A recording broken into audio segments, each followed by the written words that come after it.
that there was like a crossover between you and like another big popular pro wrestling podcast personality, and that's of course Bruce Pritchard, who's like the king of pro wrestling podcasts at the moment. Were you supposed to be like his valet at one point? What was the story behind this?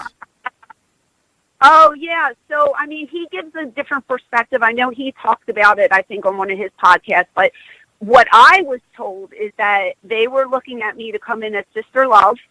And because at the time, a man named Ed Cohen was calling me. Ed worked in the office, and I know he doesn't work there anymore, but this is the 90s now, so you're going back over 20 years. This man, Ed Cohen, was calling, and he kept telling me, like, they were using models or women that were in the area for that show, but they wanted one girl that was, you know, specific to the character, and my name kept coming up in meetings because I guess they saw my work, you know, for Paul and ECW.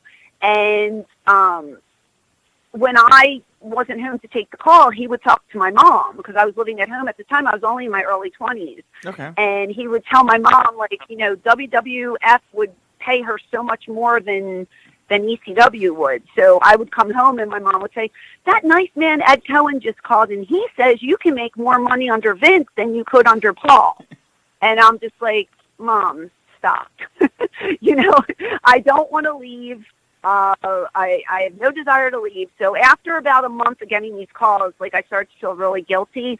And Ed would always tell me after the conversation, don't tell Paul we had this conversation. Oh, boy. That's what he would say. Yeah. Don't tell Paul we had a conversation. So, well, finally I was like, okay, I'm going to tell Paul. And I went right to Paul and I was like, this guy has been calling me for over a month now. And I told him everything.